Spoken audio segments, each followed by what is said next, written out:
Non, mais c'est quelqu'un qui a touché à tout. C'est un musicien, un compositeur, auteur. Il a un groupe de musique depuis, je sais pas, 10-15 ans. Il a fait beaucoup de courts-métrages.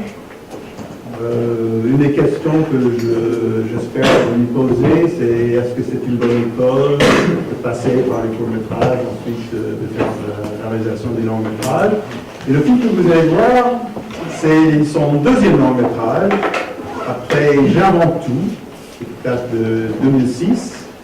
Et le nom des gens, c'est 4 ans plus tard, 2010. Ouais. C'est ces films qui ne sont absolument prévus par personne, qui ont du mal à se monter, qui ont du mal à trouver des distributeurs, dont on penserait qu'ils passeraient parfaitement inaperçus. C'est typiquement un succès de salle. C'est-à-dire que c'est un film qui a été poussé, mis en avant par son public, qui semaine après semaine ont maintenu son film en salle, parfois jusqu'à 22 semaines, et qui ont réussi à passer, je crois, le million d'entrées, pour un film auquel c'était totalement inattendu. Personne n'aurait misé dessus.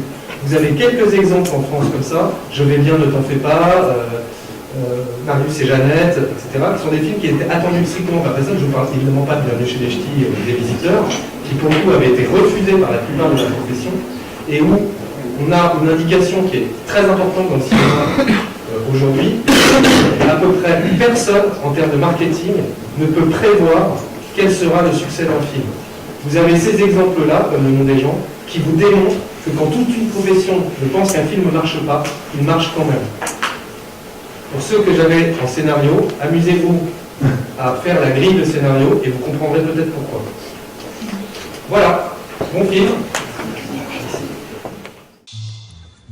Merde, j'ai oublié la coriandre. C'est grave si... Bah pour la shorba, faut la coriandre obligée. Bon, je vais la chercher. Excuse-moi, Bon, en fait, moi, dans la vie, les mecs de droite, je les nique. C'est moche chez toi. Mais tu vois, quand je te dis je les nique, je veux dire, je les nique vraiment. C'est pas métaphorique, quoi. d'accord. Regarde lui, par exemple. Quand je l'ai rencontré, il était le responsable jeunesse de la section UMP du Pas-de-Calais. T'imagines? Et regarde la tête qu'il a maintenant. Il élève des moutons dans le Périgord. On fait l'amour d'abord ou on fait à manger? Oh, bon... Personnellement, j'ai pas très faim. Pourquoi moi? Je vois de Jospin. Bah, toi, c'est pas pareil. Toi, tu me plains? Tu sais, j'aimerais pouvoir te donner autant que tu me donnes. Qu'est-ce que tu fais? Aïe, attends, pas ici, enfin. Bah, qui pourrait nous voir? Maman, qu'est-ce que tu fais là?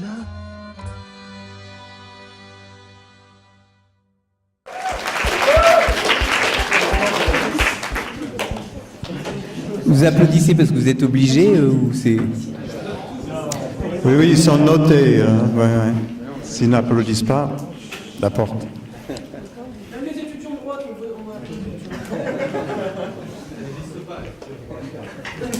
voilà. Si tu savais.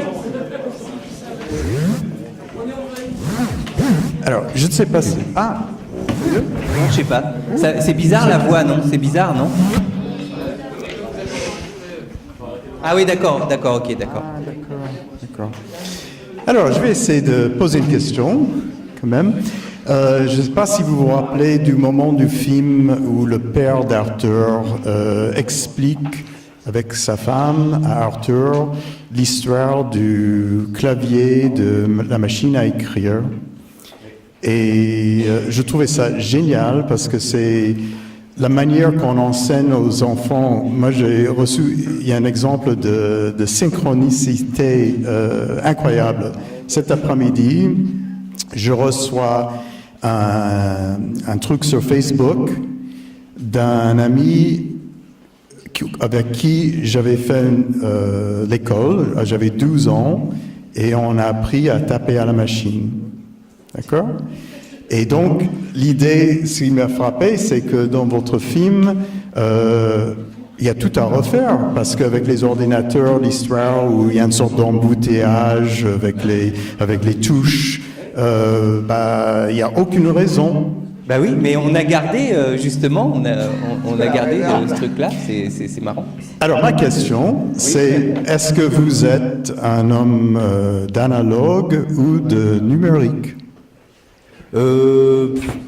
Ça, c'est une bonne question. Ben, moi, en tout cas, tout ce que je peux dire, c'est que quand j'ai commencé à faire des courts-métrages, je les ai faits en film. Je ne sais pas si ça répond à votre question. Et moi, j'aimais bien monter, parce que j'ai été monteur pendant très longtemps. Et donc, pour le coup, je suis passé du montage film au montage vidéo, cut, au montage numérique. Donc, j'ai vraiment suivi ça. Moi, je crois qu'en fait, je me suis assez adapté au numérique, notamment par rapport au montage, parce que c'est un tel plaisir et c'est tellement facile. Alors que c'était tellement compliqué avant, quand on devait couper une image ou qu'on devait intervertir 2 plans, ça prenait 2 heures. Et moi, je trouve que rien que pour ça, pour jouer avec le montage, quand même, moi, je me suis assez facilement adapté au numérique. La deuxième chose, c'est que je viens aussi de cette époque, mais ça c'est plutôt le sujet de mon film d'après, où les caméras ont commencé à s'alléger. Et je trouve que le fait qu'aujourd'hui tout le monde puisse facilement avoir accès à une caméra qui tienne la route et que tout le monde puisse filmer, je trouve ça super. Là je faisais partie du jury d'un festival de court-métrage, et ils me disaient, les sélectionneurs, qu'ils avaient reçu 1300 films, je crois, à sélectionner. Il fallait en sélectionner 80, ce qui est déjà pas mal. Et que quand ils avaient commencé il y a 10 ans, ils en recevaient 100. C'est-à-dire, et ça, c'est quand même grâce au développement du numérique. Alors, est-ce que je peux vous couper 2 secondes? Est-ce que parmi, je sais que géométriquement, le nombre de films soumis ou donnés pour les festivals, ça a énormément augmenté, mais est-ce qu'il y a exponentiellement autant de bons films? Alors, je peux parler là du festival de court-métrage où j'étais. Ce qui me frappe déjà, c'est qu'il y a quand même une norme de qualité technique plus élevée qu'à mon époque, qu'il y a 20 ans, quand je faisais des courts-métrages. C'est-à-dire que j'ai l'impression que beaucoup de gens ont intégré l'outil cinématographique, ont intégré ce qu'était le montage, ce qu'était une profondeur de champ, c'est-à-dire techniquement. Les films sont globalement, tous les 80 films que j'ai vus étaient quand même nickel. Mais dès que je dis le mot nickel, moi déjà, ça me fait peur. C'est-à-dire qu'ensuite, la question est de savoir si parmi ces films-là, il y en a beaucoup qui sont un peu, je dirais pas le mot marketé, mais disons référencé, c'est-à-dire un peu fait selon des schémas déjà vus. J'ai l'impression qu'il y a beaucoup ça. Et finalement, j'ai trouvé assez peu de films vibrants, c'est-à-dire avec de la vie dedans. C'est ça que... Alors, je ne sais pas si ça répond à votre question, mais je ne suis pas sûr qu'il y a 20 ans, c'était mieux. Hein, je ne suis pas du tout... Donc, en tout cas, une chose est sûre, c'est que moi, je suis à fond pour la démocratisation de l'outil. Et je trouve ça super que tout le monde puisse s'exercer, en tout cas. Et qu'il n'y ait pas besoin d'argent, par exemple. Mm-hmm. Par exemple, il y a une... J'arrête de parler après. Hein, mais... Non, continue. Il y avait une section qui s'appelait film sans pression, c'est-à-dire film autoproduit. Et ça, j'étais frappé de la qualité, c'est-à-dire qu'il n'y avait aucune différence entre les films produits et les films autoproduits au niveau de la qualité du rendu. D'accord. Voilà. Son, image, et même effets spéciaux. Voilà. D'accord. Mais rien du tout, l'idée qu'il y a un souffle dans le film, ça vient d'où? Par exemple, dans votre film, c'est un miracle quelque part que tous les ingrédients arrivent à faire... Je pense que c'est marrant. Alors, quelqu'un me disait là, à propos des courts-métrages que très souvent, et c'était encore le cas maintenant, les thèmes des courts-métrages sont souvent très noirs. Il y avait une espèce de noirceur et il me disait que souvent, le sélectionneur me disait ça, c'est que ce sont souvent des jeunes qui font des courts-métrages, c'est assez logique, et que paradoxalement, à 20 ans, on a plus envie de se projeter dans des histoires sombres. que des histoires lumineuses. Et que paradoxalement, la légèreté, par exemple, vient plutôt avec l'âge. Et moi, c'est vrai que j'ai plus envie aujourd'hui d'être léger, quoi. Et de chercher, et pour moi, c'est ça puisqu'il n'y a plus de problème technique, vraiment, pour faire un film, enfin, bien sûr, ensuite, il y a la mise en scène, bien entendu, mais la question essentielle, c'est de savoir comment communiquer de la vie dans ce qu'on fait, quoi. Pour moi, c'est la question essentielle. Et communiquer. Et ça, c'est même de plus en plus compliqué par tellement aussi, ça va être paradoxal, mais quand on arrive dans un secteur professionnel, c'est-à-dire dans le secteur du long métrage, ensuite il y a de tels enjeux commerciaux que ça devient difficile de garder suffisamment d'indépendance et d'autonomie pour se permettre, par exemple, d'improviser. Voilà. Parce qu'il y a une espèce de dictature du scénario, par exemple. C'est-à-dire que, j'en parlais tout à l'heure, toute la production, tout le financement se fait à partir de l'outil premier qui est le scénario, et tout le monde se base là-dessus. Et à partir de là, moi j'ai l'impression qu'un des défauts quand on commence, c'est le complexe du bon élève. C'est-à-dire que tout d'un coup, il y a des gens qui vous font confiance, il y a des gens qui vous mettent de l'argent sur votre tête en disant « toi, on aime bien ton scénario, donc on va te mettre 100 000 euros, par exemple. » Et ça peut faire peur, quoi. Du coup, ça peut complètement crisper. Or, quand on fait un film, on a besoin de liberté à tous les stades, c'est-à-dire de prendre des risques. Je pense qu'il n'y a pas de bon film sans prise de risque artistique. Et ça, pour avoir la force de prendre des risques, il faut pouvoir dire merde, par exemple, à des gens qui vous disent non, t'as pas le droit de faire ça, t'as pas le droit de prendre tel comédien, t'as pas le droit de... Il y a toujours plein de raisons. Et je peux vous donner des exemples précis. Je vais vous donner un exemple précis. Cette scène dans le film où elle oublie de s'habiller et elle se retrouve à poil dans la rue et dans le métro. C'est une scène que tout le monde voulait me faire couper dans le scénario. Pour plein de multiples raisons. Les producteurs, les chaînes de télé, probablement parce qu'ils disaient « ah là, elle va être à poil et tout, ça, voilà ». Ensuite, on vous trouve toujours des tonnes de raisons. C'est-à-dire que là, c'était « mais c'est pas réaliste » ou « c'est pas le personnage ».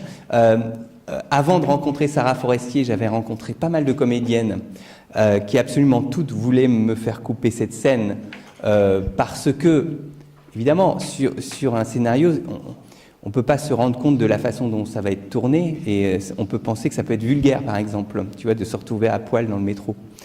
Et donc, ça a été très dur à tel point que j'ai cédé, je l'ai coupé dans le scénario. J'avais écrit à vraiment... pour que le film passe, quoi. C'est-à-dire pour que le film ait les financements souhaités. Et j'avais remplacé par une scène vachement moins bien, qui se passait dans un supermarché, enfin peu importe. Et puis ensuite, quand j'ai rencontré Sarah et que je l'ai pris pour le casting, je lui ai dit, tu sais, en fait, je suis un peu... Il y avait une scène avant que j'ai coupée et j'aimerais bien quand même te la faire lire pour savoir ce que tu en penses. Et elle le lit, et c'est la seule comédienne de toutes les comédiennes que j'ai rencontrées qui m'a dit « mais c'est la scène la plus drôle du film, je veux absolument la faire, je veux me foutre à poil dans la rue, je veux absolument le faire, non, on le fait ». Et avec Sarah, on a été revoir les producteurs et tout le monde en disant « bon, cette scène, on la tourne ». Et évidemment, c'est une scène dont on me parle tout le temps, maintenant, et qui est un peu la scène emblématique du film. Voilà. C'est essentiel, on ne peut pas le couper. Ouais, voilà. D'abord, il paraît qu'il y avait une autre actrice qui était engagée à la place de Sarah Forestier. Ouais, c'est-à-dire que j'ai vu... c'est-à-dire que, si je fais l'historique, au départ, dans le scénario qu'on avait écrit, on avait décrit le personnage comme... c'était ce qui était marqué dans le scénario, un genre de Marilyn Monroe arabe. C'était comme ça qu'on l'avait décrit physiquement. c'est-à-dire quelqu'un de très pulpeux, de très voilà, et a priori avec un physique maghrébin. Et j'ai fait un long casting comme ça, parce que je pensais prendre une inconnue, parce que je voyais pas d'actrice connue qui correspondait à ces critères pouvant faire ça. Et j'ai pas trouvé la comédienne. Et ensuite, j'ai rencontré pas mal d'autres comédiennes. Et à un moment donné, j'ai rencontré Mai Wen. Et là, ça s'est bien passé. Ça lui plaisait beaucoup. On a fait des essais, etc. Et ça a chopé sur la nudité. C'est-à-dire qu'elle voulait pas faire cette scène du métro. Donc c'est là d'ailleurs que je me suis résolu à la couper et en écrire une autre. Mais ensuite, elle voulait pas faire telle ou telle autre scène. Enfin, et je lui en veux pas du tout, mais elle avait un vrai problème avec le côté totalement libre de son corps, du personnage. Et à un moment donné, on n'était plus d'accord, quoi. C'est-à-dire qu'à un moment donné, c'était pas possible de faire ce film avec un personnage qui, à chaque fois qu'elle se déshabille, passe devant un rideau. Enfin, c'était pas possible, quoi. Et du coup, ça s'est pas fait avec Mai Wen, mais ça a failli se faire avec elle. Voilà. Alors justement, cette scène où elle est dans la rue et aussi dans le métro, Woody Allen a souvent dit qu'à l'étape où il a terminé un scénario, tout va très très bien, il est très content, super content avec son scénario, et puis après, évidemment, avec le début du tournage, c'est là où tous les problèmes arrivent. Est-ce que cette scène-là a posé des problèmes particuliers ? Alors déjà, elle n'en a pas posé à la comédienne, ce qui est quand même un grand... Voilà, c'est-à-dire que elle m'a dit par exemple, bon, pour mettre à l'aise tout le monde, ça va être la première scène qu'on va tourner. Je te propose de la tourner le premier jour, comme ça toute l'équipe m'aura vu à poil, et comme ça va détendre tout le monde. Donc on l'a tournée en premier. Ensuite, ça a posé des problèmes qui sont autres, qui sont des problèmes de mise en scène et de montage. C'est-à-dire que pour que la scène soit réussie, enfin, ça va être compliqué ce que je vais expliquer, parce que il fallait tromper le spectateur. C'est-à-dire que quand elle est chez elle, je ne sais pas si vous vous souvenez, elle est au téléphone, elle est prise dans sa conversation, elle est ça, et elle oublie de s'habiller. Donc ce qui était très difficile, c'est de savoir qu'est-ce que le spectateur devait comprendre à quel moment. Et nous, donc, on a créé une espèce de fausse piste, c'est-à-dire qu'il fallait que le spectateur soit embarqué dans la conversation de Sarah au téléphone, alors qu'en fait, quand on le regarde, si on coupe le son par exemple, on voit qu'elle ne s'habille pas. On voit qu'elle fait semblant de mettre un truc et elle ne le met pas. On voit que... Et du coup, il faut que quand elle sort dans la rue, la surprise soit totale, qu'on soit complètement pris par surprise, quoi. C'était ça qui était compliqué en fait à mettre en scène. Et je me souviens qu'on a fait des tonnes de versions où en fait ça marchait pas. C'est-à-dire que les gens n'étaient pas surpris quand elle sortait parce qu'ils avaient déjà compris qu'elle était nue. Enfin, il y avait quelque chose qui collait pas. On a eu beaucoup de mal à trouver le bon équilibre du rythme de la scène avant qu'elle sorte dans la rue. Donc vous l'avez monté la scène et montré à l'équipe ou à... Ouais, je me souviens on faisait un peu des projections à quelques personnes et on a fait au moins 4 ou 5 versions. Je trouvais pas comment monter cette scène et en fait c'est le son qui a sauvé la scène. C'est par le son qu'on a créé une fausse piste en créant carrément un dialogue qui n'existait pas vraiment, qui fait qu'en fait le spectateur il écoute le son à ce moment-là et il est moins attentif à l'image et du coup il est trompé et du coup quand il la voit dehors à poil il se dit putain mais elle a oublié de s'habiller. Voilà, et j'adore ce genre de truc où on est vraiment dans la construction du gag qui est souvent très très fin, quoi. Sous une image de trop, une image de moins, on peut passer à côté d'un gag, quoi. On peut passer, voilà. Parce que je l'avais filmé de manière aussi à pouvoir la monter très différemment, quoi, cette scène. Alors d'autres séquences dans le film qui ont posé des problèmes ? Dans le même genre, Ouais. la scène où la première scène d'amour entre Gamblin et elle, où elle est à poil. Et donc on se dit, évidemment, quand on doit aborder dans tous les films une scène d'amour, c'est toujours très compliqué, indépendamment des questions de pudeur des comédiens, ou de se dire, bon ben, voilà, c'est un espèce de passage obligé. Comment tourner une scène d'amour sans que ça soit la énième scène d'amour qu'on a vue. Il y a tellement de clichés autour de ce genre de scène. Donc là, je me suis dit, puisque c'est un personnage qui est à poil de façon très naturelle, comme si elle était habillée, ça n'a aucune importance. Peut-être que l'idée, c'est de la rhabiller quand elle fait l'amour, quoi. Donc c'était de penser la grammaire des scènes d'amour à l'envers. Donc on connaît tous dans les scènes d'amour les plans avec une main qui enlève un soutien-gorge, ou on connaît tous ça c'est la grammaire et j'ai essayé de faire cette scène d'amour en inversant la grammaire, c'est-à-dire que c'est une main qui remonte la culotte au lieu de la descendre, par exemple. Et voilà, sachant que on a quand même l'impression que l'intensité érotique monte en fond. Mais sauf qu'à la fin, ils sont tous les deux habillés, quoi. C'est ça qui est drôle. Bon, voilà. Mais voilà, ce genre de questions. On se pose toujours ce genre de questions à partir du moment où on fait un film, et quel que soit le genre du film. En tout cas, moi, c'est une question que je me pose comme metteur en scène. Ce que je suppose tout metteur en scène se pose, c'est comment tourner une scène en restant fidèle au personnage et au point de vue des personnages, et en essayant d'en retirer d'échapper aux conventions, quoi, enfin d'échapper aux clichés. Et ouais, c'est un copain qui dit toujours cette phrase, et moi j'y pense souvent, c'est qu'il vaut mieux partir d'un cliché que d'y revenir. C'est-à-dire qu'on peut très bien partir d'une situation a priori conformiste, mais c'est de trouver à partir de cette situation conformiste quelque chose d'original qui est intéressant, je trouve. D'accord. Et justement, le jeu d'acteur ou la direction d'acteur, est-ce que l'approche de Jacques Gamblin et Sarah Forestier... Il y a quelqu'un qui a vu La vie d'Adèle. Ouais, bon. Qui est là? Non, rien. C'est Adèle. Non, c'est l'autre.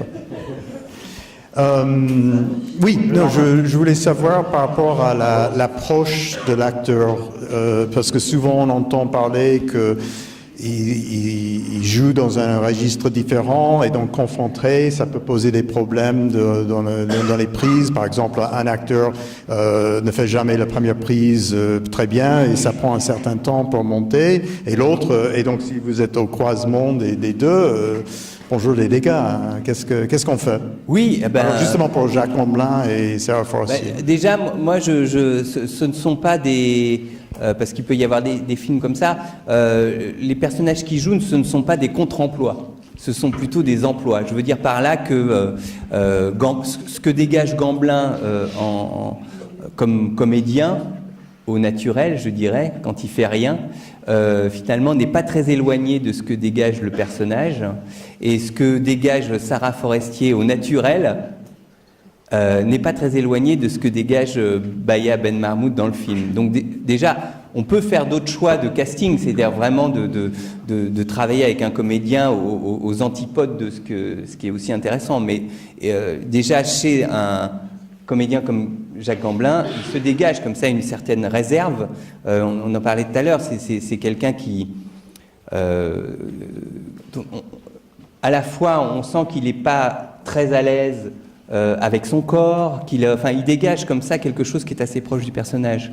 C'est quelqu'un qui n'a pas le verbe facile, c'est quelqu'un... Donc il y a quelque chose d'assez naturel. Et à l'opposé, évidemment, Sarah Forestier, comme comédienne, est quelqu'un qui aime beaucoup improviser, qui est très rapide, qui est très, évidemment, dans l'énergie, qui est très dans la surprise. Et donc, tout ça...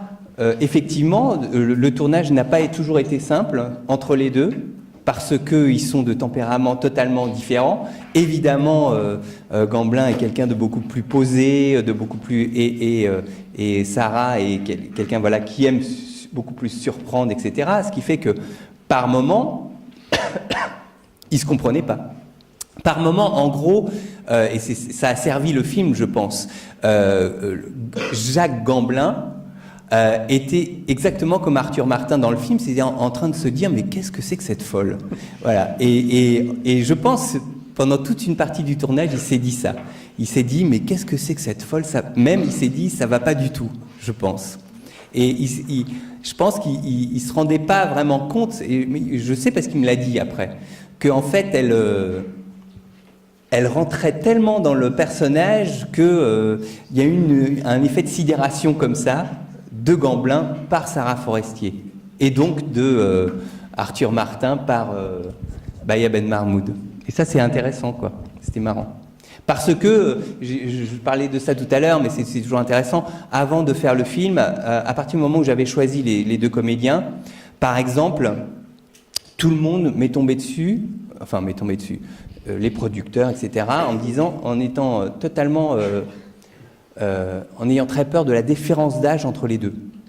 Parce que entre Gamblin et Sarah Forestier, il n'y a pas loin de 30 ans d'écart. Or, la différence d'âge n'est absolument pas le sujet du film. Ils n'ont pas le même âge dans le film, les personnages, ça c'est clair, mais à aucun moment, mon but était de raconter l'histoire d'un vieux et d'une jeune, c'est pas ce qui ressort du film. Et en fait, le film est tellement pris en charge par Sarah, le personnage est tellement volontaire, se jette tellement sur Gamblin qu'en fait, jamais aucun spectateur ne m'a dit mais ils ont quand même 30 ans d'écart, ça me gêne, jamais. C'est bizarre, hein. Alors que dans la vie, évidemment, c'est le premier truc qu'on dirait. Et pourtant, il y a une tradition, surtout dans le cinéma américain des années 50 et 60, d'avoir un écart de 30 ans. Gary Cooper, qu'on voit la photo avec son père et tout ça, Ariane, des films... Oui, mais alors moi, par exemple, j'ai revu Ariane il n'y a pas longtemps, et c'est marrant, j'en parlais aussi en voyant, je sais pas, Vertigo ou même Fenêtre sur cour. Ben moi, ça me gêne un peu maintenant, parce que j'ai l'impression aussi que les années 50 étaient une époque où on admettait que voilà, un mec de 50 ans se tape une petite jeune de 20, et maintenant je pense que c'est moins évident. C'est moins évident et c'est moins accepté. En tout cas, c'est peu crédible.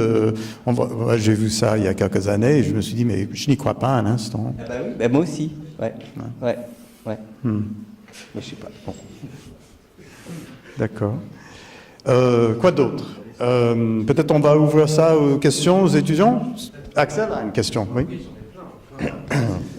Non, je voulais vous demander, vous parliez tout à l'heure de la noirceur de certains films étudiants. J'ai quand même la sensation, quand on voit votre film et celui d'après, que le terreau sur lequel vous placez votre histoire, c'est très bizarre de s'entendre en double, hein, on parle doucement. Le terreau sur lequel vous placez votre histoire est un terreau très noir. On a continuellement les informations qui viennent nous rappeler la réalité du monde, d'un monde dont on pressent une sorte d'effondrement des valeurs, et le film prend très vite les allures d'un conte de fées, hein, d'ailleurs c'est un peu Il était une fois, je voulais savoir si dans votre écriture, c'est ça qui était au départ, cette volonté d'un petit conte de fées dans un monde extrêmement noir, ou c'est l'inverse, c'est-à-dire d'avoir voulu raconter cette histoire d'amour et que vous l'avez placé dans ce monde-là pour lui donner encore plus de retentissement.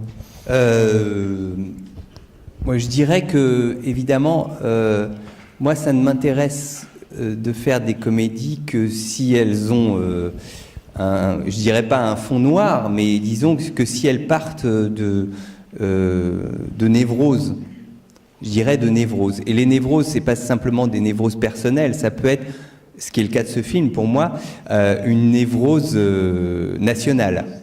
Et je pense que, enfin, je sais pas qui disait, voilà, que l'humour et la politesse du désespoir. Et moi, je ressens fondamentalement, et ça sera encore pire dans mon prochain film, le besoin de raconter des choses assez désespérées, au fond, mais je ressens tout autant le besoin de faire marrer avec, parce que je trouve que c'est la manière la plus digeste et la plus polie, en fait, de raconter ça. Donc, à l'origine de ce film, il y a vraiment quelque chose d'assez noir, ouais, d'assez angoissant, je dirais. Donc, je l'ai écrit avec ma compagne, Baya Kasmi, et il y avait vraiment cette espèce d'impression et qu'on peut vraiment avoir aujourd'hui tout autant, voire plus, de thèmes, de sujets qui reviennent dans l'actualité et dans toutes les couches de la société en boucle. L'identité, à l'époque, quand on a commencé à écrire le scénario, c'était la question du voile à l'école, par exemple, du rapport aux religieux, du rapport à l'identité, du rapport aux origines, du rapport à la laïcité, de toutes ces questions qui sont tourbillonnantes comme ça depuis un certain nombre d'années et qui nous plombent tous. C'est-à-dire que comme si chacun d'entre nous devait absolument être assigné à décliner son identité, à devoir se justifier à quel groupe tu appartiens ou tu n'appartiens pas, etc. Et c'était vraiment, on le ressentait, on le ressent toujours à l'époque, à l'intérieur même de notre couple, comme quelque chose de très angoissant, voilà. Et on s'est dit, mais pourquoi ne pas essayer de parler à la première personne de ce sujet-là, non pas en prenant notre exemple comme un exemple, mais en essayant justement, quand on parle de nous, et ça c'est pour moi une règle d'écriture aussi, on peut très bien être complaisant et insupportable et égocentrique, etc. Mais on peut aussi très bien dire des choses plus complexes que ce qu'on dirait si on devait inventer un personnage loin de nous. Puisque par définition, par exemple, nos parents, c'est nos parents. On ne peut pas se permettre de les simplifier comme ça d'un trait de plume en disant voilà. Et donc on s'est dit cette complexité-là, puisque ma compagne et moi, on est tous les deux issus de parents qui ressemblent vraiment à ceux du film. On s'est dit, c'est cette complexité-là qu'on a envie de raconter. C'est-à-dire que les choses ne sont pas aussi... on ne peut pas autant les catégoriser que la société le fait en permanence, que la télé le fait en permanence, où il faut toujours qu'il y ait un représentant de ceci, un représentant de cela. Et vraiment, l'envie de faire ce film est née d'exprimer une complexité personnelle qui rentre en écho avec des simplifications nationales. Voilà. Alors, tout ça, c'est compliqué. Après, il faut faire marrer avec ça. D'accord. Pour moi, il y a un autre sujet du film, peut-être pas évident. Il y a une question qui me dérange depuis beaucoup de temps, c'est que quand on arrive à faire de l'avancement dans la technologie, qu'on voit dans le film l'histoire de Betamax contre le VHS ou le CD contre le vinyle et d'autres choses, pourquoi toujours c'est le produit inférieur qui gagne sur le marché? Je dirais de la même manière que ce n'est pas toujours le meilleur film qui fait le plus de spectateurs dans les salles. C'est-à-dire qu'il y a quelque chose aussi, je ne sais pas si... Je fais peut-être une analogie fausse, mais il y a quelque chose de parfois écrasant à voir un film de Stanley Kubrick, par exemple. Vous voyez ce que je veux dire? C'est-à-dire quelque part, quand on voit un film sympa, dont on sait pertinemment qu'il est un peu médiocre,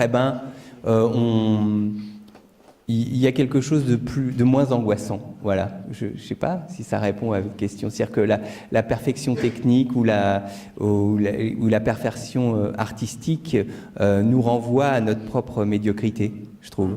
Donc, ça me fait penser à l'idée que tous les Américains qui ont voté pour George W. Bush, c'est parce qu'ils ont dit on peut prendre une bière avec ce type, mais Obama ou Al Gore ou d'autres, non, c'est trop intellectuel. Probablement, mais moi je suis assez persuadé de ça. Et pourquoi tout le succès de toutes les émissions de télé-réalité, de Nabila et tout ça, c'est parce qu'on se sent plus intelligent que les gens qu'on voit sur l'écran. Donc on peut se foutre de leur gueule, tout ça. Alors que de voir quelqu'un sur un écran dont on a l'impression qu'il est plus intelligent que soi, c'est un peu écrasant. Donc ça fait un peu peur. Donc, mais je ne sais pas si ça répond au Betamax. Si, c'est très intéressant. Mais je pense qu'il y a de ça. D'accord. Tu avais une autre question?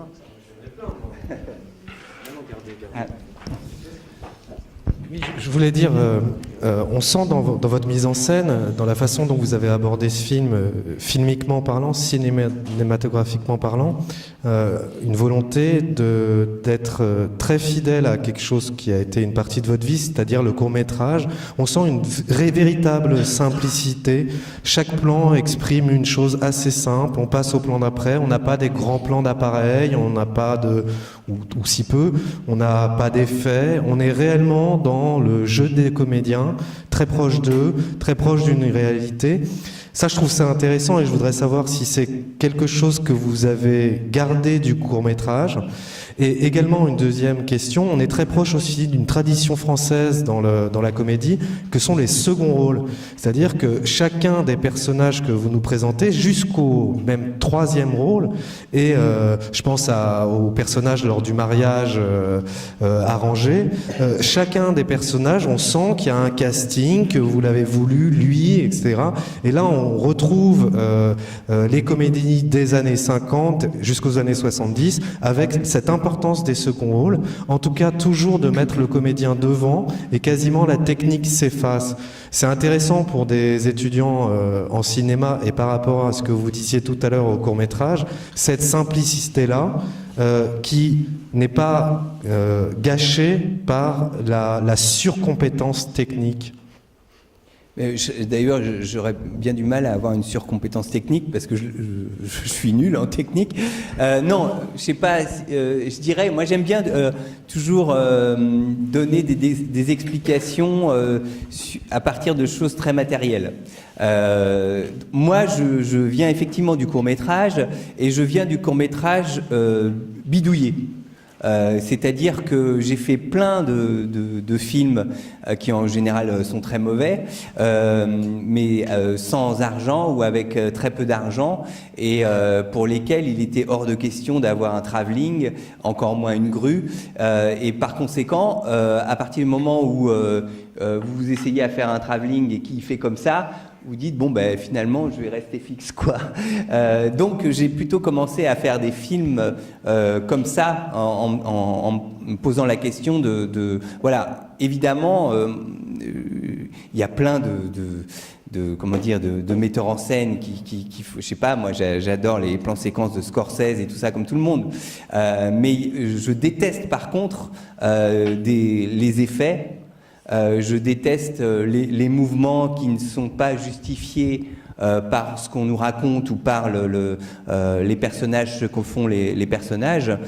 Donc, pour moi, c'est vraiment important que quand la caméra bouge, enfin, pour moi, voilà, ce qui est moteur quand je fais un film, ce sont les personnages. C'est au-delà de l'histoire qu'on raconte, c'est vraiment...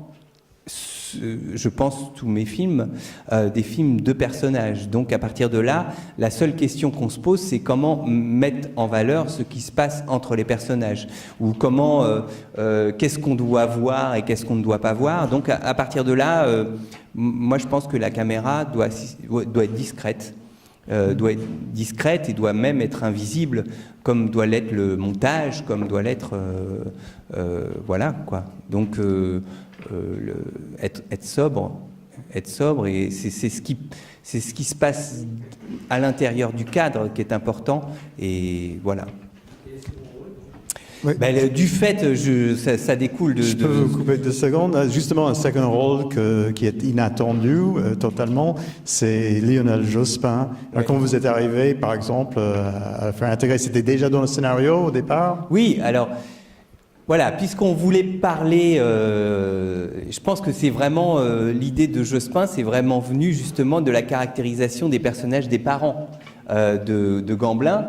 À la fois, nous, on voulait parler de cette période particulière du 21 avril 2002, de la désillusion de la gauche. Et c'est d'ailleurs curieux parce que c'est un film qui vieillit vite, je pense, parce que, enfin, je veux dire, aujourd'hui, on est déjà dans une autre époque, c'est-à-dire que l'impact du 21 avril c'est déjà du passé, quoi. C'est déjà de l'histoire. Enfin, enfin bon.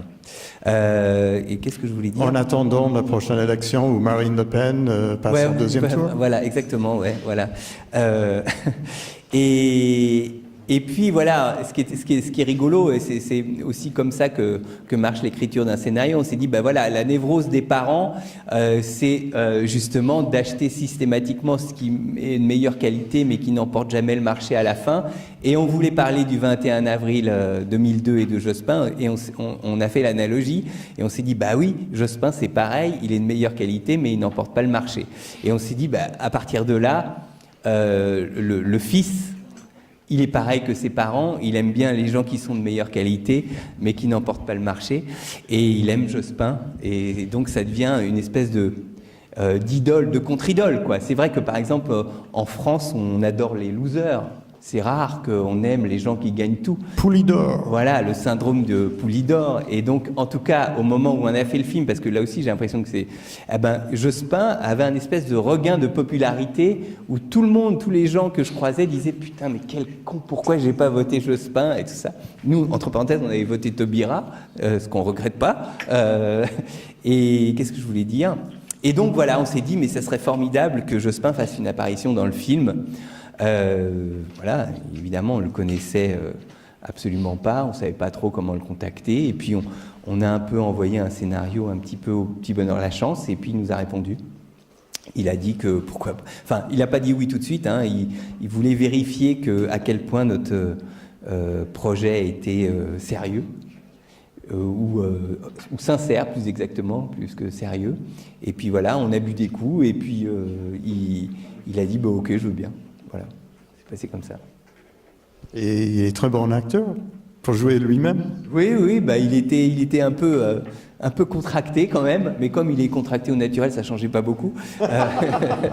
Mais oui, je pense que ça l'a amusé de faire ça. Ça l'a amusé. Voilà. Mais c'était pas écrit, c'est-à-dire que moi, dans le scénario qu'on lui a envoyé, il y avait marqué et à ce moment-là, elle ouvre la porte et c'est Lionel Jospin. Et je voulais surtout pas qu'on écrive un texte et qu'il ait eu à apprendre comme un comédien. Donc du coup, après, une fois qu'il a accepté, on s'est vu ensemble, on s'est dit, bah, en fait, sur quoi pourrait porter la scène? Et donc on lui a proposé plusieurs possibilités, et je me souviens, on lui a proposé, bah, tiens, on pourrait peut-être suggérer que Sarah Forestier a couché avec lui. Et ça l'a amusé, il a dit, ok, d'accord. C'est parfait.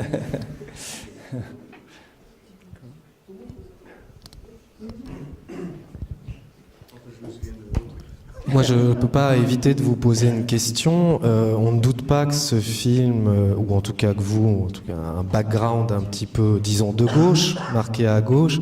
Est-ce qu'on peut parler de comédie engagée, comme c'est le cas d'ailleurs de votre film d'après? En tout cas, il y a un marquage qui est clair.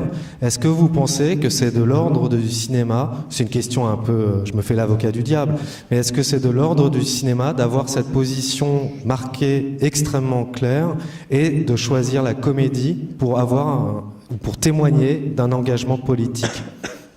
Je vais répondre à la normande un peu. C'est-à-dire que moi, je pense qu'on a une obligation, on a une obligation, en tout cas, moi je me la donne, je me l'impose, de parler de la société dans laquelle on vit. C'est-à-dire de parler des choses qui travaillent en profondeur les gens, ce que je disais, des névroses, des obsessions, et donc par conséquent, d'une manière ou d'une autre, de politique, quoi. Donc je pense que moi je suis comme ça dans la vie, enfin j'ai l'impression que voilà, j'ai besoin de me positionner, etc. Par contre, moi je ne crois pas du tout qu'un film doit être un tract. Je suis pas là pour asséner des vérités, je suis là et je fais très attention à garder une ambiguïté, à ce que les choses ne soient pas... C'est pas parce que les personnages, par exemple, sont très tranchés, comme le personnage de Baya Ben Mahmoud, que ça exprime forcément mon point de vue à moi. Il y a d'autres personnages pour contrebalancer. Et donc moi, ce que j'aime, c'est chacun puisse se positionner par rapport à ça. Dans le film, on peut être beaucoup plus proche de Gamblin que de Sarah Forestier. Et Ils sont tous les deux à gauche quand même. Ils sont à gauche. Vous auriez pu choisir un bayrouiste ou Non, mais bien sûr. Enfin, c'est ce qu'ils disent, en tout cas. Mais on peut supposer, par exemple, que les parents de Gamblin sont pas vraiment à gauche. Enfin, voilà. Je pense que... Et d'ailleurs, évidemment, à la sortie du film, une de mes peurs, c'était... que je voulais aussi que des gens de droite puissent apprécier le film. Et très très souvent, après des projections, des gens m'ont dit « Moi, je vous préviens, je vote UMP, je vote Sarkozy, mais je me suis bien marré. » Et quelque part, ça me fait plaisir. Enfin, c'est l'humour de droite. C'était voilà. une blague en fait. Voilà.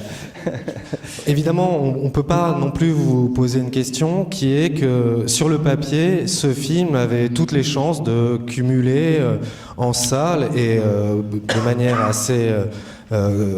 crânement, 200 000 entrées auraient été, je crois, champagne pour les producteurs, les diffuseurs et tous les participants au projet. Je crois qu'il dépasse les 800 000 entrées. Sur certaines salles, je vous en parlais tout à l'heure, on a plus de 20 semaines de présence de ce film. Comment vous expliquez ça ?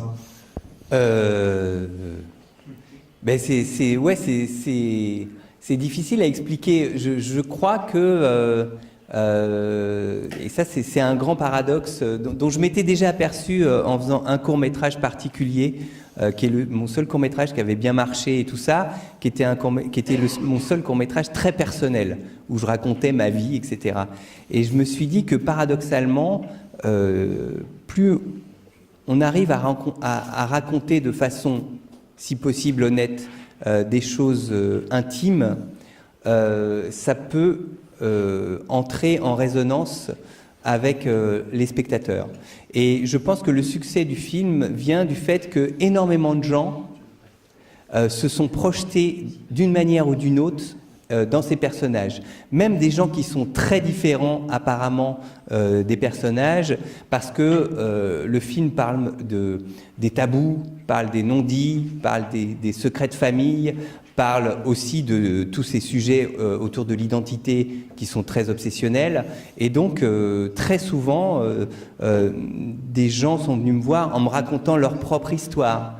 Mais de façon très... Je me souviens, à une projection, il y a par exemple un travesti qui est venu me voir et qui me dit « C'est incroyable comme je me suis reconnu dans le film ». Ce qui est a priori très étrange, mais à un moment, son histoire, je ne sais pas...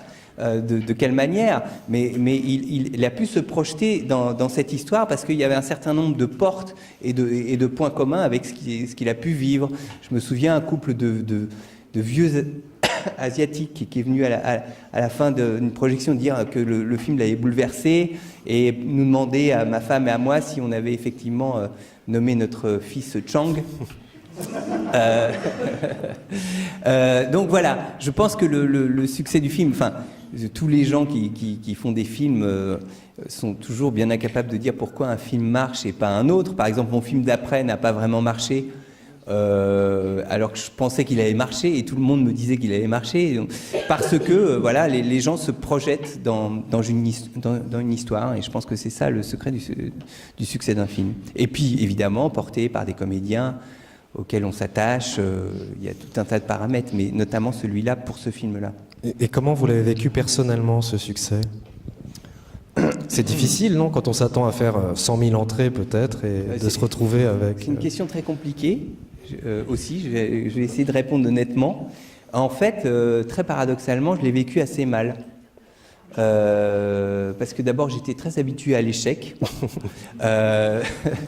Et parce que et ça m'allait plutôt bien.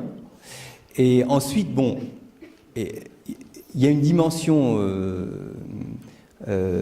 ça je peux en parler parce que il y a une dimension très personnelle du film qui parle des tabous, etc. Et moi, dans ma propre famille, de faire ce film a brisé un tabou. Et ça a été donc plutôt la réaction de ma famille au film a été plutôt très violente. Et plus le film avait du succès, et plus ça prenait, enfin plus ça devenait compliqué. Donc, en fin de compte, il y a des moments où je me dis, Faut que j'aimerais ça bien s'arrête. que les gens en parlent un peu moins et voilà. Donc non, ça a été assez compliqué. D'accord. On va peut-être. Oui, j'ai juste une petite question bête. Justement bête, parce que j'ai lu que vous avez, juste avant d'aller à Cannes en 2010, vous avez mis que votre fils, qui était très jeune à l'époque, avait des poux. Et est-ce oui, que, mais ça- justement, vous n'avez pas dit la suite? Est-ce que Tim Burton se grattait la tête? Est-ce que les autres au festival? Je sais pas. En général, à Cannes, non, je sais pas. Oui, d'ailleurs, les poux, c'est un bon sujet. C'est un bon sujet parce que c'est démocratique, les poux. Tout le monde peut en choper, les riches, les pauvres. Et enfin bon, c'est un détail, mais et c'est hyper galère pour s'en débarrasser. Et c'est super drôle parce que ça se communique. Voilà. Bon, enfin bref. D'accord. Oui, parce que c'est pour dire, j'avais des poux quand je suis allé à Cannes. Voilà, c'est pas très intéressant en soi, mais je trouvais le décalage entre le tapis rouge, les robes longues, C'est et le quand même fait, drôle. d'avoir des poux, c'est drôle. D'accord. Est-ce que vous avez des questions? Oui, là. D'accord. En fait, dans votre film, vous abordez des sujets qui sont vachement tabous. Donc, on parle de pédophilie à un moment, on parle de viol, on parle de déportation, religion, politique. On a fait une liste exhaustive. Enfin, c'est pas difficile de vendre ça à des producteurs. Enfin, je veux dire, c'est quand même des sujets qui sont un peu sensibles. Je veux dire, c'est vraiment une grosse prise de risque pour le coup. Si, mais bon, on a rencontré les producteurs qui ont, je sais pas quoi dire d'autre, qui ont pris ce risque-là. Maintenant, par exemple, il y avait aucune chaîne hertzienne sur le film. Canal a mis de l'argent, mais aucune chaîne hertzienne. Ensuite, ils ont racheté le film. Par exemple, France 2 a racheté le film après. On n'a pas eu l'avance sur recette. C'est ça. Par exemple, on n'a pas eu l'avance sur recette, mais ensuite. Ça, c'est un truc qui m'énerve, c'est on a eu l'avance sur recette après réalisation. C'est un truc du CNC où une fois que vous avez fait le film, ils vous disent « Ah ben finalement, c'était pas mal ». Où on a eu le César du scénario, mais avant, personne ne voulait mettre d'argent dessus. C'est ce qui est quand même assez agaçant, quoi. Mais oui, effectivement, mais globalement, c'est ça aussi l'avantage de faire du cinéma par rapport à la télévision. Au pire... si le film n'a pas nécessité un gros budget, c'est 2 millions d'euros, c'est déjà ça, mais c'est pas un gros budget. Et au pire, le film passe un peu, comment dire, inaperçu. De toute façon, si un film comme ça n'a pas de succès, je sais pas comment dire, c'est ça l'avantage du cinéma, c'est que quand vous faites un truc comme ça, il est hors de question de parler de sujets comme ça de façon aussi frontale à la télévision, parce que ça passe à la télévision, donc tout le monde et n'importe qui peut tomber dessus et le regarder. Tandis qu'au cinéma, c'est quand même une démarche volontariste et on peut quand même se permettre d'être plus frontal dans un certain nombre de sujets. Et c'est pour ça que c'est mieux de faire du cinéma que de la télé. Mais vous, personnellement, vous n'avez pas eu peur justement d'un battage médiatique, par exemple, qui aurait pu être fait dessus, justement, sur la position du personnage politiquement parlant, ou même... Non, on en avait, c'est marrant, moi je pensais qu'il y aurait eu plus de réactions agressives avant la sortie du film, et finalement il y a eu très peu de réactions agressives sur le film. C'est peut-être aussi l'avantage de faire de la comédie, c'est-à-dire que la comédie permet d'enrober les choses que si on se marre, on ne s'aperçoit pas qu'on se marre de choses dont d'habitude on n'a pas le droit de se marrer, de la déportation, de faire des blagues sur les fours. Ça, en général, ça passe mal. Donc, mais là, bon, voilà. Question, s'il vous plaît. Quelqu'un? Forcément. L'effet avec beaucoup de grains que vous avez fait sur une vidéo. Moi, j'ai un étudiant image. Hein? Ouais. C'est un étudiant image. Oui, oui. Oui, donc je parle de l'image. On les voit souvent sur les archives ou sur les flashbacks ou des choses comme ça du passé. là, elles sont mises. Au début, je pensais que c'était plus pour comme des vidéos de vacances ou un truc comme ça. Ouais. Mais je me rends compte qu'en fait, elles viennent à certains moments du film, mais moi, j'ai pas trouvé le rapport en fait entre pourquoi ces images. On passe d'un coup d'un film normal à ces images-là, un peu dégradées, qui met dans une position un petit peu de spectateur vraiment, une fois. Plutôt que d'acteur, parce que quand on est avec les personnages, on vit un peu ce qu'ils sont en train de vivre. Et le fait d'être avec ces images-là, on a l'impression juste de les regarder sans agir. Moi, j'aurais aimé savoir pourquoi en fait ça déjà, et pourquoi des moments précis peut-être ou pas précis. Déjà, enfin, il y a plusieurs statuts. D'abord, c'est du Super 8. Moi, j'ai commencé à faire des films en Super 8 et j'adore le format Super 8 parce que c'est un format qui est, il me semble, dans l'inconscient collectif, très évocateur. C'est-à-dire que même si aujourd'hui je vous filme en Super 8, on a même inconsciemment l'impression que ça a été tourné il y a 40 ans ou il y a 50 ans. Donc il y a cet effet de tout de suite de nostalgie immédiate. Et ensuite, je me suis dit, et c'est comme ça que je l'ai utilisé dans le film, je pense par exemple à ce moment où il dessine dans le dos de Sarah. Vous vous souvenez de ce moment-là? Il est souvent utilisé comme le point de vue d'Arthur Martin sur Baya. C'est très souvent de ce point de vue-là que je l'ai utilisé, c'est-à-dire que parce que c'est une image chaude, c'est une image un peu vibrillonnante comme ça, comme un espèce pas de rêve, mais de souvenir, de quelque chose comme ça de très intense. Et voilà, c'est souvent dans ces scènes-là que je l'ai utilisé quand on est du point de vue d'Arthur Martin, du point de vue amoureux d'Arthur Martin, plus exactement. Ensuite, il y a tout le travail sur l'image, sur tout le début, qui est ensuite, je l'ai utilisé de manière plus classique sur des images qui sont censées dater de la guerre d'Algérie, enfin, pour être à peu près cohérent sur les époques. À propos de l'image, justement, à la fin, dans le générique, c'est marqué qu'il y a quelques noms pour les effets spéciaux. Quelles sont les parties? C'est juste de retravailler l'image ou il y a vraiment des moments de VFX? Alors moi, j'ai toujours beaucoup de mal avec les effets spéciaux. À chaque fois, j'ai deux pauvres effets spéciaux qui se battent en duel dans mes films et ça prend 3 mois et le résultat est souvent nul. Donc là, il n'y a pas beaucoup d'effets spéciaux, à part le seul vraiment effet spécial qu'il y a, c'est le moment où il s'imagine son père dans sa centrale nucléaire. Quand il dit, voilà, j'imaginais qu'il fermait sa centrale nucléaire comme il fermait la porte, tout ça, où là, on le voit entrer dans une centrale nucléaire imaginaire, où là, c'est en fond vert et c'est un effet spécial. Mais pour moi, c'est le summum de l'effet spécial que je me sens capable de faire. Alors, vraiment, j'ai un vrai blocage.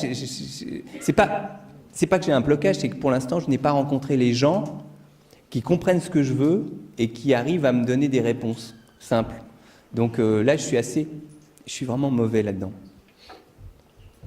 Dans mon dernier film, il y a un plan où il y a un immeuble qui s'écroule devant le personnage de Sarah Forestier encore, et on l'a fait en effet spécial, et ça a été une tannée, et je suis pas du tout content du résultat. Moi, je vois tellement l'effet que voilà. Parce que moi, dans mon cinéma, j'aurais tendance à utiliser les effets spéciaux pour qu'ils ne se voient pas. Voilà, ce serait plutôt ça, plutôt que les explosions, les trucs. Dans l'écriture du scénario, outre la légèreté avec laquelle sont abordés les tons très dramatiques et sérieux, la grande bonne idée, c'est le système de narration un petit peu introspectif, et je voulais savoir d'où vous venait cette idée de construction comme ça, où Arthur Martin se retrouve à parler avec lui. Ben déjà, ce qu'on voulait préserver, puisque le film est écrit à 4 mains avec ma compagne, que déjà, avant même de faire le film, par exemple, on avait écrit la chanson qui est au générique de fin du film, mais peut-être vous n'avez pas fait attention, mais dont les paroles sont assez... il y a en germe dans les paroles tout le film de cette chanson. Et on s'est dit, voilà, pendant un temps, on s'était dit, on voulait écrire un livre. Un livre à deux voix comme ça, où sur un certain nombre de sujets, on confronte notre passé, nos expériences, et pour montrer qu'il peut y avoir, à quel point il peut y avoir des passerelles, et à quel point, par exemple, la rencontre amoureuse se fait beaucoup plus par ce que chacun a vécu intimement, plutôt que la supposée appartenance à des communautés et tout ça. Et donc, on voulait garder dans le film cette narration à deux voix. Ça, c'était important, et faire un peu comme, je sais pas, le générique d'Amicalement Vôtre, c'est-à-dire de faire un parallèle entre les deux familles et de voir à quel point deux familles aussi a priori antinomiques que celles-là peuvent amener à des névroses communes. C'était vraiment le projet du film, comme ça, à deux voix. Et donc, ensuite, se posent des questions que, par exemple, moi, après, quand je commence à écrire, je pense toujours à Woody Allen.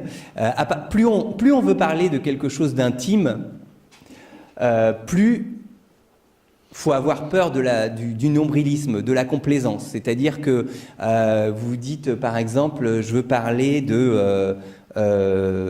si je m'étais... je n'avais jamais imaginé que mon père puisse être jeune. En soi, de dire ça, c'est pas drôle. Maintenant, si vous mettez votre père vieux sur un banc de fac, tout d'un coup, vous incarnez cette idée et vous faites passer cette idée qui en soi n'est pas drôle, parce que ça veut dire que il a une figure du père hyper sérieuse, hyper rigide, voilà. Mais vous mettez de l'humour dedans. Et voilà, moi je raisonne, et Woody Allen raisonne énormément comme ça.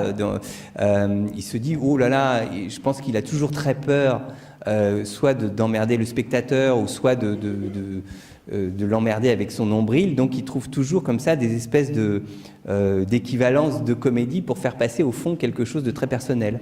Et voilà, moi c'est d'ailleurs un vrai conseil que je donne, c'est qu'il faut parler de choses personnelles et il faut éviter de tomber dans son nombril, et tout est dedans. C'est-à-dire tout est dans la distance qu'on met, et je trouve que l'humour permet de mettre cette bonne distance. Sauf si, comme dans votre court-métrage à Cannes, pour la première fois pour le poteau rose, vous avez vraiment filmé votre nombril. Oui, c'est vrai. Et ça, c'est vraiment très, très drôle, parce que vous faites bouger. Oui, c'est toujours ensuite ça aussi, c'est on fait du cinéma, on fait pas de la littérature, on fait pas, voilà. Donc, il faut trouver quand même des équivalents visuels. C'est-à-dire qu'il faut quand même raisonner en termes visuels. C'est-à-dire que en essayant de raconter avec un minimum de moyens, et quelque chose de... Voilà, si vous avez peur, par exemple, si vous dites « j'ai très peur que mon film soit complaisant », et j'ai très peur que ça tourne autour de mon nombril, vous filmez votre nombril, par exemple. Et, voilà, donc des choses comme ça, moi, que j'aime bien. C'est-à-dire qu'il faut aussi fonctionner par métaphore, fonctionner par image, il faut aussi se laisser libre de... Je sais pas, je pense par exemple dans le film où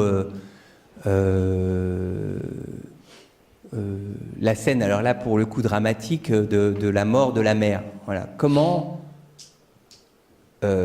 tourner une scène comme ça, qui est forcément dramatique, où là aussi ça a été, archi labouré comme genre. C'est-à-dire, un personnage principal qui apprend la mort de quelqu'un de très proche. Et voilà, je ne sais plus comment est venue cette idée de filmer pendant qu'il travaille, puisque c'est quelqu'un qui a... Et vient la métaphore, tout d'un coup, la rencontre entre ce qui n'était pas prévu, c'est-à-dire c'est quelqu'un qui travaille sur les oiseaux morts et les maladies, et tout d'un coup, on s'est dit, tiens, la mort de la mère, ça doit être pendant qu'il a un oiseau mort, un cygne mort, et tout d'un coup, il y a une espèce d'évidence de la scène, quelque chose qui frappe beaucoup plus que si on l'avait fait au téléphone dans sa chambre. Parce que, voilà. Et il faut être, en tant que scénariste, je parle, disponible à ce genre d'accident. Enfin, c'est très important, je pense, de laisser vagabonder son esprit pour que, un peu comme faisaient les surréalistes, des images très dissemblables puissent se rencontrer, et c'est peut-être de cette rencontre que naît une scène.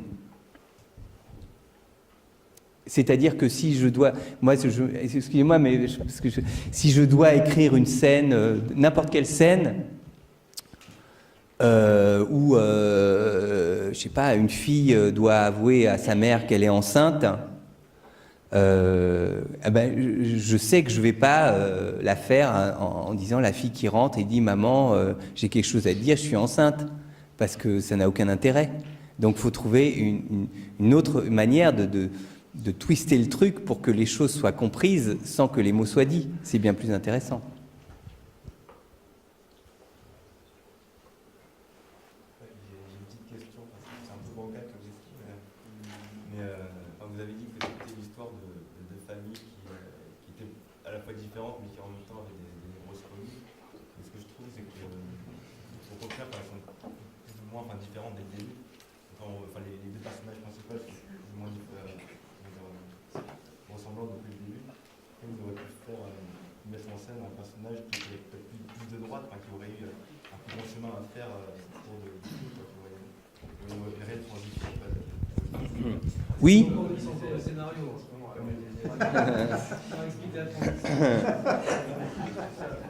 Mais oui, mais alors je vais reparler de ce que je disais au début. Effectivement, si par exemple le scénario de ce film avait été écrit en ne s'inspirant pas de nos familles et de nos personnages, la logique aurait... D'ailleurs, je ne sais pas qui a proposé de faire un remake en Italie, par exemple. Et évidemment, dans le remake, ils disent, oui, il y en a un qui est de droite, tu vois, démocratie chrétienne, etc. Et l'autre est d'extrême gauche, etc. Et je dirais que là, on est dans le cliché. C'est-à-dire qu'on est dans... Mais je me dis, pour le coup, c'est vraiment le fait de s'inspirer de nous, de dire, mais jamais je ne pourrais écrire un personnage qui, d'une manière ou d'une autre, puisse me ressembler à moi en étant de droite. Donc je me dis non, je trouve que c'est la facilité, ça. Voilà, finalement, c'est plus intéressant d'essayer, même si, la famille d'Arthur Martin et Arthur Martin a beaucoup de stigmates de la droite, mais en même temps, c'est plus intéressant de le décrire comme un fan de Jospin, c'est-à-dire quelqu'un comme ça, de rigoriste, etc. C'est plus complexe. Donc voilà, on n'a pas voulu simplifier, parce que c'est dans la simplification qu'on passe à côté des sujets. Donc effectivement, dans énormément de comédies, pratiquement toutes les comédies, on part systématiquement de personnages qui sont là, et qui finit par être là, dans toutes les comédies romantiques, par exemple. Mais la complexité nourrit la comédie, nourrit les films, et donc il ne faut pas s'imposer des clichés. Ça répond à votre question.